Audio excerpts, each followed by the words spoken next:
Lizzie présente Le cœur du monde, tome 1, de Viggo Biering, lu par Pierre-Henri Prunel.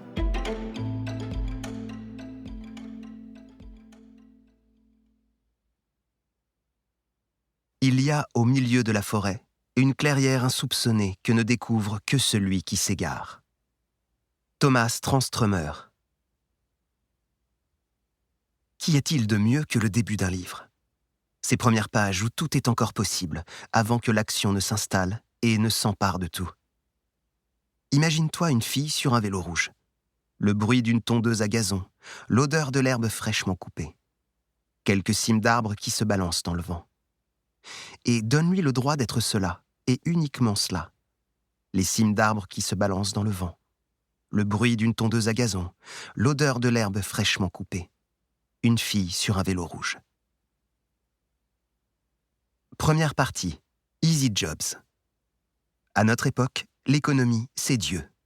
Hans Wensen. Elle m'a chatouillé l'oreille. J'ai agité la main et la mouche a bourdonné plusieurs fois autour de la table avant de se poser sur le mur. Elle y est restée accrochée, passant d'un bout à l'autre d'un morceau de papier peint déchiré. Elle se nourrissait de la colle présente dans les bulles jaunes au dos de la tapisserie. Il était difficile de l'atteindre d'un coup net. Et après tout, pourquoi dénier à la mouche éphémère son éphémère journée ?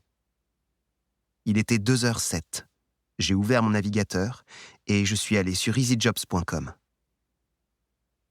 EasyJobs m'avait rapidement permis de décrocher 3 petits boulots. Et les 3 avaient été aussi faciles que le nom du portail le promettait. Tout d'abord, une start-up qui avait besoin d'une relecture de son communiqué de presse avant que son site web ne soit lancé en ligne, ce que j'avais corrigé pour « mis en ligne ». Ma deuxième mission m'avait été confiée par un influenceur de 27 ans. Il ne plaisait plus aux jeunes et voulait devenir chroniqueur pour changer. Mais il avait des difficultés à écrire des phrases cohérentes. Ses textes étaient un mélange de néo-christianisme et d'éco-capitalisme qui se prétendait original et contenait plusieurs des opinions les plus recherchées.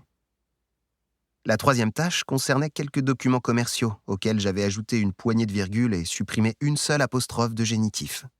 J'avais renvoyé les documents via mon profil sur EasyJobs. Une semaine plus tard, 500, voire quelques milliers de couronnes étaient arrivées sur mon compte. Ma note sur EasyJobs était passée de neutre à digne de confiance plus. C'était ce à quoi servait un master en littérature, mais cela ne durerait que quelques années encore. Bientôt, la correction des preuves serait superflue au Danemark aussi. Le retard qu'avait pris le pays en la matière n'était dû qu'à la taille de la zone linguistique et donc à la taille du marché. Comme le chauffeur de taxi et le vendeur de steak au bar à burger, le correcteur humain aurait de moins en moins de valeur et deviendrait de plus en plus inutile. Comme une pièce de monnaie dans une société sans argent liquide. Des pensées de ce genre pouvaient facilement m'empêcher de dormir. Surtout que quelques jours de chômage avaient suivi la mission numéro 3. Souvent, les offres disparaissaient de l'écran, alors que je naviguais dans la catégorie « texte, relecture, édition ». Il était important d'être sans cesse sur EasyJobs. Mon index tremblait à force de cliquer sur « Rafraîchir ». J'avais apparemment de nombreux concurrents. On pouvait à peine parler de collègues, je ne les avais jamais rencontrés, ni même vus. Une semaine s'était écoulée sans travail, alors que l'inquiétude et les difficultés à dormir allaient croissantes. Mes insomnies s'étaient pourtant bientôt révélées être un avantage. La nuit était le bon moment pour décrocher un boulot. Souvent, les missions étaient proposées par des entreprises danoises en Chine ou aux États-Unis qui avaient besoin de quelques pages à corriger à zap. Ces boulots étaient réguliers et ma cote a de nouveau grimpé. Je travaillais toute la nuit en maillot de corps et en pantalon de survêtement devant la lumière bleue et blanc de l'écran de l'ordinateur. Maintenant, j'avais assez d'argent pour le loyer et pour la nourriture. Mes insomnies avaient disparu et je devais mettre un réveil afin de pouvoir me lever et récupérer de nouvelles missions.